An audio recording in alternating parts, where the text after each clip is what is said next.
Welcome back, guys. I hope you're doing well. Thought I would start off in a different place than I have been the last few weeks, and that's here in our gym. It is incredibly quiet in here, and it has been quiet for quite a while. If you remember how our gym works, the hallway going from the gym to the bathrooms and into the locker rooms, yesterday I walked through there to drop something off, and spider webs hit me as I was coming across there. You can imagine it's been really uninhabited for 5-6 weeks now, and for me, as I come in here each time, the memories come back, the noises, your laughter, your talking, the fun games that we've played over the last couple of years, just the fellowship, hopefully the encouraging talk, the challenge that has gone on in this gym, and it's great memories, but it's sad at the same time. And so I thought I would do it in here, just a different place that reminds me of my teens, and so I hope you guys are doing well.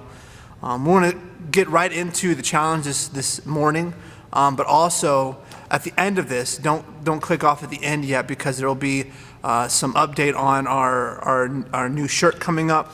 We were planning on doing that a while ago, and this sort of shut it down for a little bit. So we'll talk about that and show you what that would look like. So bear with me to the end. But we're going to continue in Mark this morning as we continue going through the book, and each chapter we get a little closer to the Passion Week. But we'll be looking this week in Mark chapter 9. Remember last week we looked at what does a disciple really look like. And Christ gave 3 really statements, right? Deny yourself, take up the cross, and follow me. And as we looked at those 3, we saw that really this is an expectation for all believers. And to look at, are we really doing that? This week we're going to continue a little bit on that thought. But as we look in Mark 9, we're going to see in verse number 30, Christ once again give insight or a brief look into his coming death, burial, and resurrection.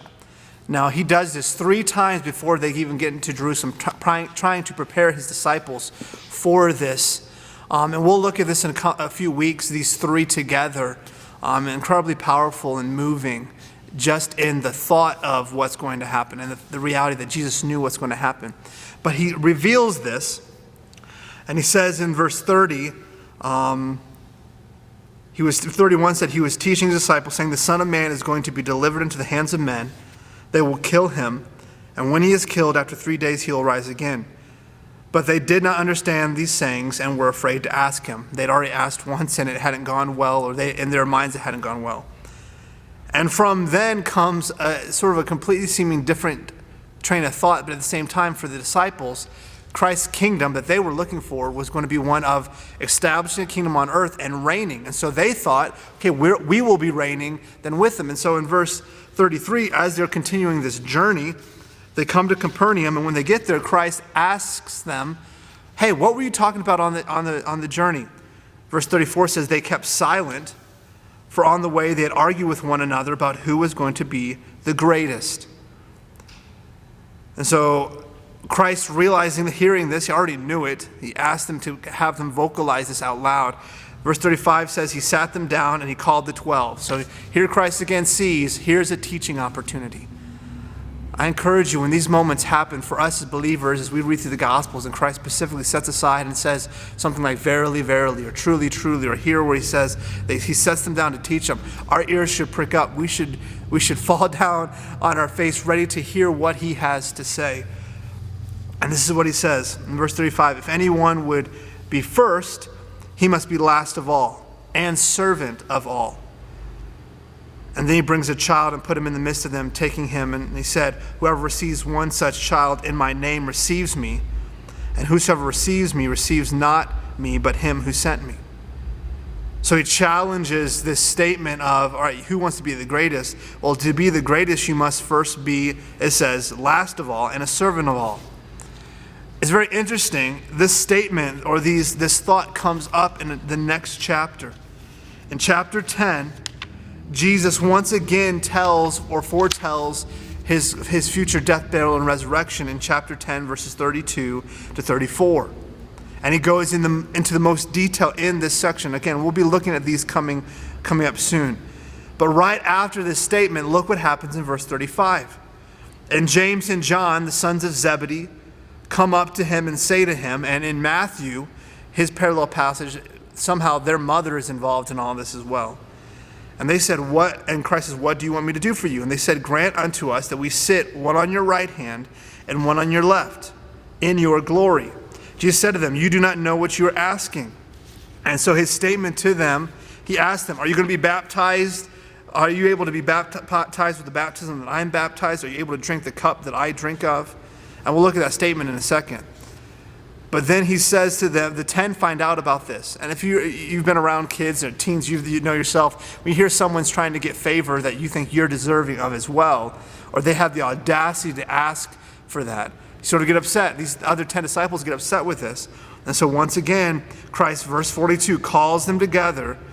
And he says this, "You know that those who are considered rulers of the Gentiles lord it over them, and their great ones exercise authority over them. But it shall not be so among you.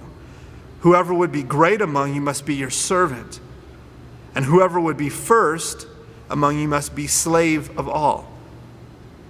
So you think of this, as we look at these two statements together, as they're sort of revealing one theme, I think we all would agree that we all struggle with this desire to be great. I think all of us want that. We want to be great. We would desire to be first. Just watch a whole bunch of children, early elementary kids, getting in line for something to recess. Most aren't fighting to be who's going to be the last in line. Inbred in us is a desire to succeed. We want to be great. We may not want to do the work to be great, but we want to be great. We want to think we're the best out there. As the disciples were not any different than you and I.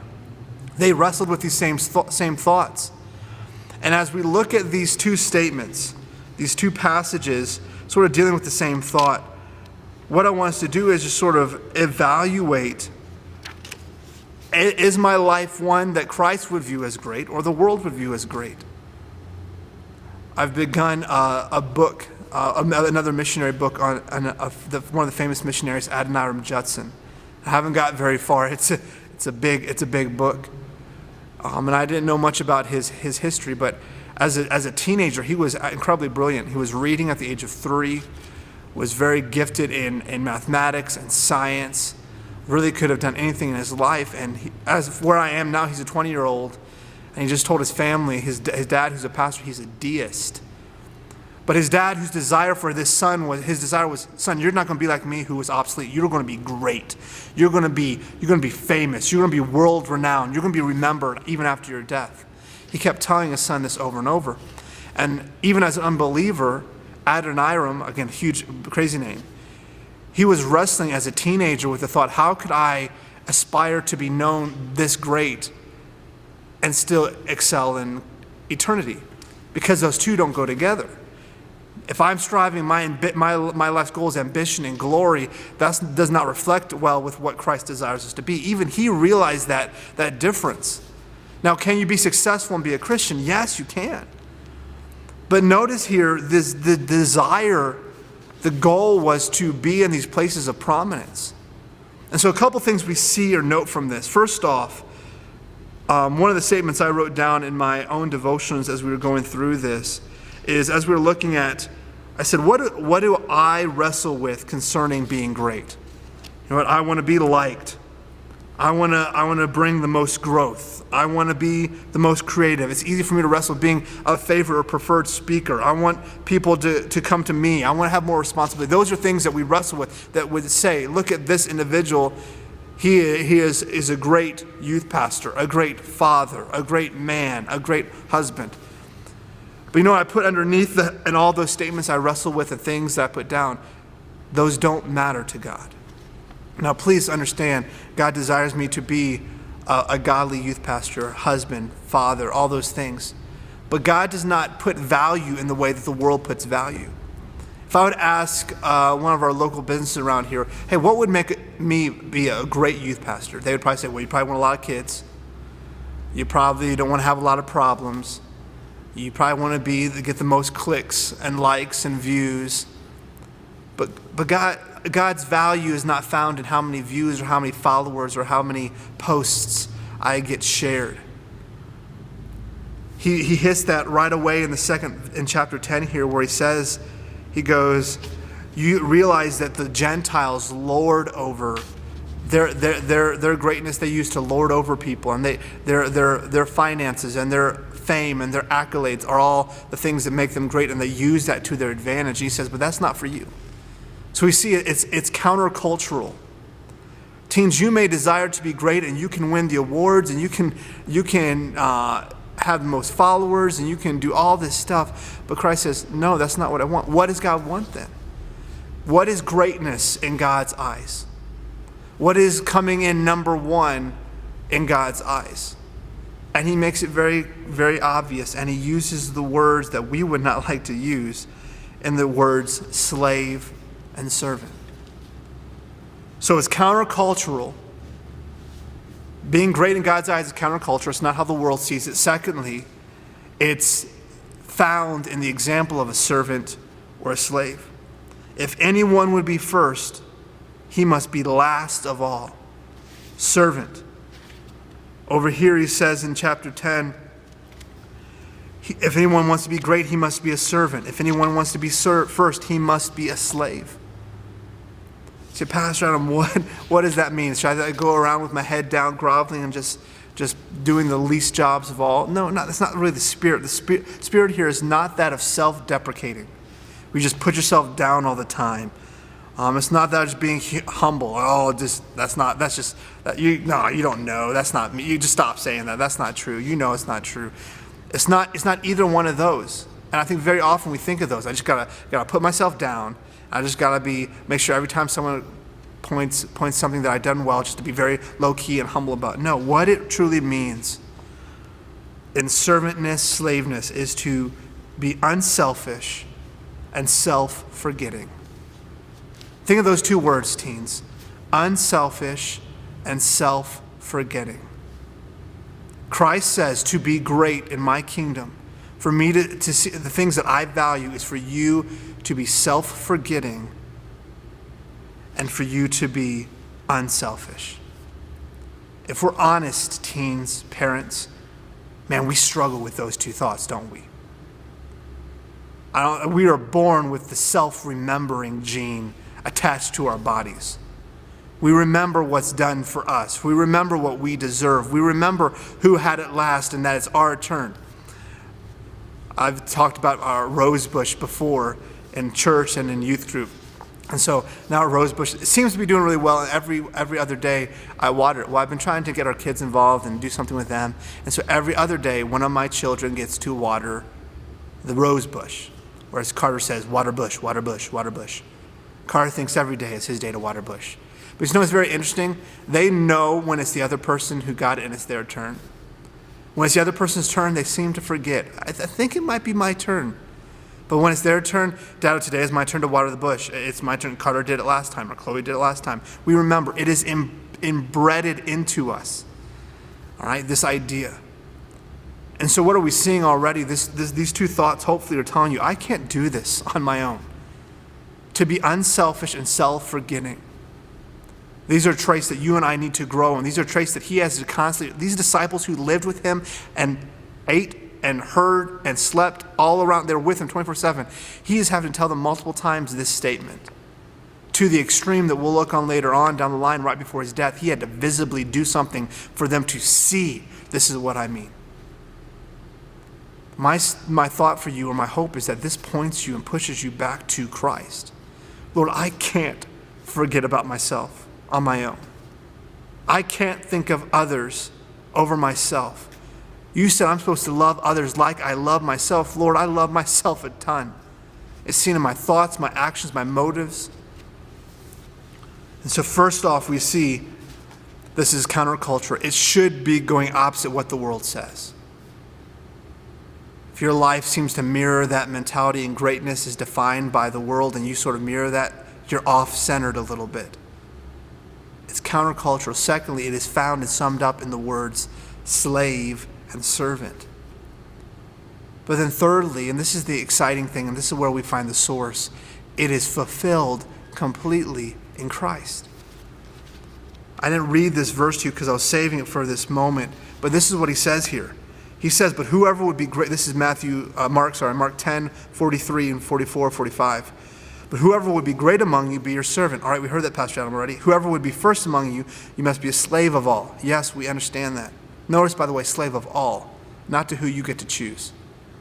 45, for even, here's the example, the Son of Man came not to be ministered unto or served. Man came not to be served, but to serve, and to give his life a ransom for many. Christ says, look at me. I'm the example to follow. Christ came down to earth to live a life of a man. He humbled himself. He made himself. And you look at the life of Christ on earth, he was a servant, a slave to all. Needs coming at him constantly, 24/7, and he's giving, and he is giving. He said, if there was anyone worthy to live a life on this earth and not have to serve, it would be Christ. He should have come to earth not to serve others, but to be served, like a dignitary coming into your house. What can I give you? What can I offer? Here's my time. Here's my house. Here's my resources. Yet Christ said, my life here on this earth is not to be served, but to serve others. Teens, my question for you as I wrestle with this, and I'll show you what my application was here in a second. Your life of these past 6 weeks, can they be exemplified in service instead of entitlement? Christ said, hey, you should, to be truly great in my eyes, you must be last of all. Not done in just a self-depreciating manner. Hey, do you see, I'm last. I'm coming in last in line. Just want you to let you know, first will last, last shall be first. How many times have we said that in a line? And yet there's so much deepness and richness to what Christ is saying in this section. In my own personal life, this is a quote I found as I was studying this in my devotions. It says this, and this is my hope. This is what I desire, and this is where I come short. As a servant loses his identity by serving others, self-forgetfulness. As a servant loses his identity by serving others, he takes on the identity of his master. If we are honest teens, we are serving something every single day. If we're serving ourselves, if we're serving, trying to meet the needs and serving the mindset the world says should be successful, we will take on the identity of that thing we are a slave to. Whether it's relationships, whether it's video games, whether it's social media, whether it's a dating relationship, whether it's just selfish ambition and goals, all those things, when we give ourselves to that, we take on the identity of that thing we are serving. And as I looked at my own life and I look at who in my life am I supposed to be serving, I put my wife, put Chloe and Carter, I put my pastor and the staff, I put you guys and your families, I put my church families. Those are, at least in my immediate circles, are those in who I should be serving first and foremost. But remember, it says servant of all. Number 6 and 7 should be my neighbors, my family, Farmington, New Mexico, United States, all those people we come in contact with. We should be serving in a spirit of forgetting myself, serving others, pointing to God, with a hope that then as I do that, I start to take on the identity of my master. Teens, can you get excited about that? There is the ultimate purpose is then what are we doing? We are taking on a better image, a better likeness of Jesus. What does that mean? We're fulfilling the purpose God has created us for. What does that ultimately mean? We are bringing God glory. And what happens? We find it come full circle into our theme of this year, glorifying God. And so my question for you as is the question for me is, right now, whose image of what master are you reflecting? At the very end of this, I put this statement, not I, but Christ. And I wrote it down not as an achievement, but as a desire. Paul could say, not I, but Christ lives and exudes through me. Teens, can we say that? Teens, what in your life right now have you become a slave to, a servant of? More than likely, it's tied and attached to our own selves. And yet Christ said to these disciples, who are still wrestling with this. Even after he's saying these things, and after each time that Christ says these, even on the Passion Week where he washes their feet and he says gives them an example of this all, someone's going to betray me. They start to wrestle with who's going to be the greatest. It is always going to be there fighting with us. But Christ says, hey, I have given you the ability to have a Christ-like mindset. I have exemplified it through my whole life. To the disciples, he says, I exemplify it through now washing your feet, doing the lowliest of jobs. And if I can do that, I can give you the power and the ability and the grace to do it. Teens, we should be pursuing greatness. Christ does not tell these disciples. When James and John come asking, can we sit on the right and the left hand? He doesn't negate their desire for greatness. He's telling them, your desire is in the wrong place. You're headed the wrong direction. Keep that energy, keep that passion, but see where greatness truly lies in being a servant to all. So as I wrestle with this statement, as you wrestle with this statement, the question we should ask is this: Lord, am I truly great in your eyes? In this biblical sense of what you say greatness is. Forgive me in areas that I have been self-focused and self-driven, and help me today to be self-forgetting. Lord, I need this daily because it is a battle. I want to think of myself. I can raise my hand and testify to that struggle. But once again, through the Gospels, God is teaching the disciples over and over in patience and kindness and compassion these truths that they must grab a hold of. And may we grab a hold of them as well. Let's pray. Dearly Father, I thank you that greatness is not found in what the world says, because if it was, then all our focus would be on what we worked to and what we achieved and what we accomplished. And yet the thing that makes us great in your eyes, the thing you truly care about, is this idea of servantness. And as we try to pursue after that, we realize we can't accomplish that. Our flesh and our heart want to go in a different direction. May that indwelled, given desire for greatness be moved onto the right track of being a servant and a slave to all. May we be countercultural in this mindset in the way we live. In Jesus' name I pray. Amen. All right, quickly, just wanted to let you guys know, we are going to do shirts. I had promised you at the beginning of January we would have shirts to go along with our theme. And so I was planning on the very 1st of April or the end of March to unveil that for the spring and have that going forth. Well, as you know, things went haywire. And for a while, I thought about just not doing it. I know finances are tight, and please understand, I am not putting pressure on you to do this if you don't have the money or resources available. We can possibly do these later on in future times. But as I thought about it, it's been a month plus now.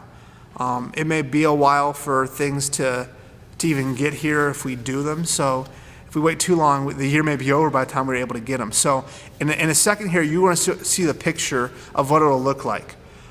Same logo, different color. The shirt will be identical or made out of the same fabric that our long sleeve advanced shirts are. I got a lot of positive feedback on how those feel and how those are worn. And so it'll have that same look. If you notice, it'll be a lighter color, which may help in warmer weather. A lot of you guys love wearing long sleeves in the summer. And out here in the evening and in the mornings, it's cool enough to really need one of those. And so hopefully this will be something that you'll be interested in. You'll like it. It's just a little bit different. A lighter color, different color of the logo. So it does make it look different than just the maroon and the yellow that we've been wearing with our hoodies. And so these will be $20 a piece. Again, feel no pressure on these. Once you see this, if you're wanting one of these, again, if you have the other shirt, you'll know how the sizes work automatically. Just text me and let me know. If I don't get much feedback from this, we'll just let it rest for a while. But if I get, I think at least probably about 20 shirts, we'll order these and do these. And if you can't do it right now, I will always order a few extras. Just know that it's sort of first come, first serve on those. These are for teens. These are for parents, grandparents. It's hopefully a great reminder of this reality to give God glory in every aspect of our lives. And so that'll be coming up. Just most of you have a way in which to contact me if you're interested in one of those shirts. Message it to me. Let me know. Message me, we want one, and here's the size. But hopefully it'll be an exciting time getting to wear those and something new to look forward to. And again, I can't promise any timeline on when these will get in here, but this is just the way I get it started. So no pressure. Don't feel obligated. I won't shed tears if no one responds. I understand the economic times we are in. So these are available. Let me know if you're interested in those, and hope you have a great week. Grow in your servantness this week. Try to find ways, Lord, to show me ways in which I can self-forget and others focus. And I'll be praying that the Lord will work in great ways in your life this week. Have a great week. Bye.